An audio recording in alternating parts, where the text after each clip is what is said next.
Well, hello there. This is your revered mojihost Nandi coming to you with another episode of the Messy Ministries.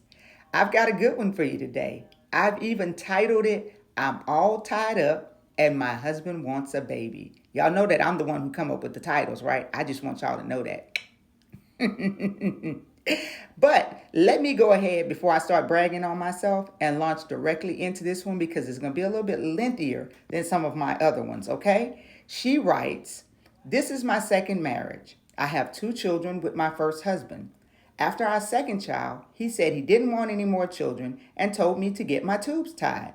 I was reluctant to do this because of how permanent it seemed. When I suggested he get a vasectomy since it was his idea, he hit the roof and said that he wasn't letting anybody sniff his manhood. To keep the peace, I had the surgery. We ended up divorcing a few years ago, and I've since remarried.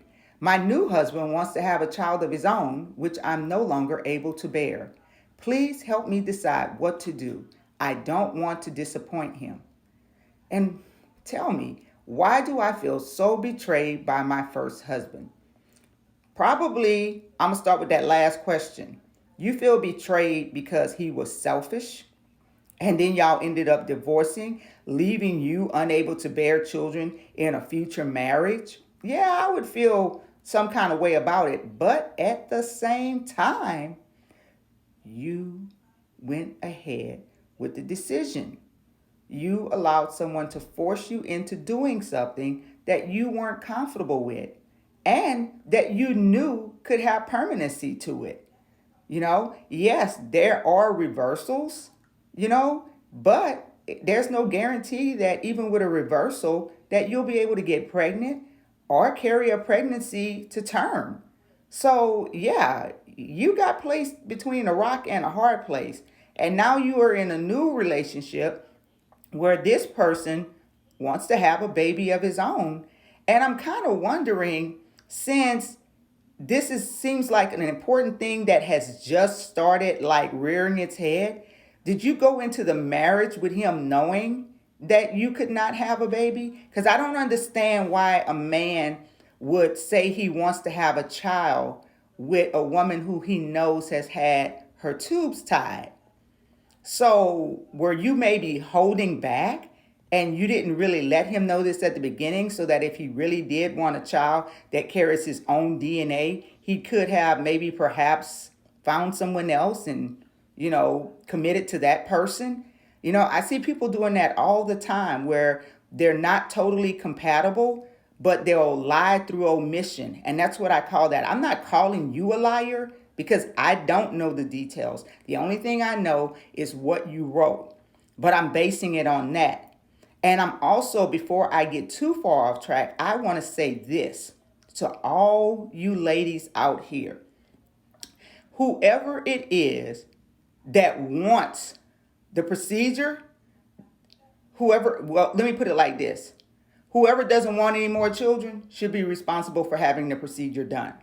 And usually that's the person who brings it up. So in the case of this lady and her husband, when he brought it up, he should have been the one getting a vasectomy because he's the one who did not want more children. He didn't care whether she wanted more children or not. And he was willing to let her undergo the knife or the laser to ensure that it didn't happen. Now, whether he was doing that because he wanted to make sure there wasn't a third child he would have to pay child support for when he left the marriage, which maybe he planned to leave already. See how I'm just making all kinds of assumptions here? But that's what I do, baby. That's what I do.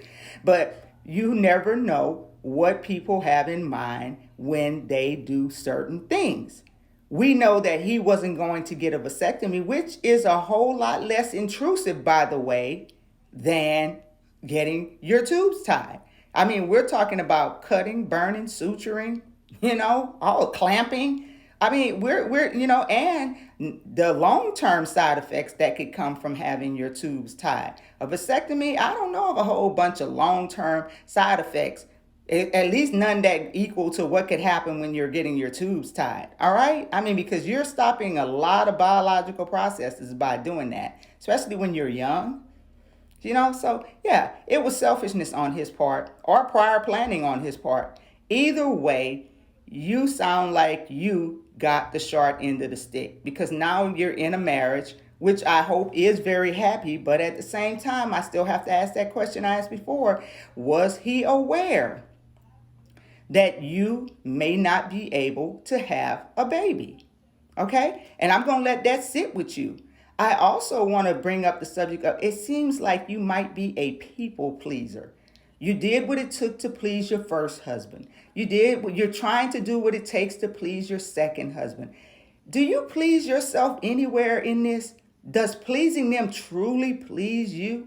I mean, because if you're the type of person that goes around pleasing everybody, you keep that up and you won't have any of you left.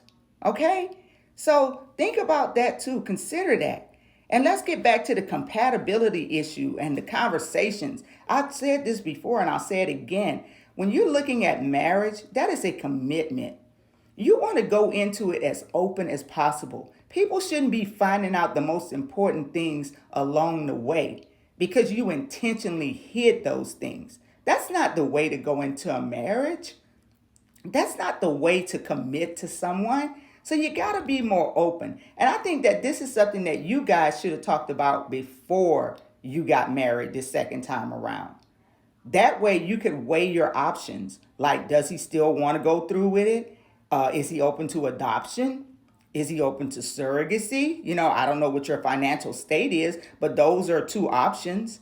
And of course, reversal is another. But again, there's no guarantees with a reversal. And while insurance will pay to get for you to get your tubes tied, most insurance companies do not cover a reversal. So then there's that.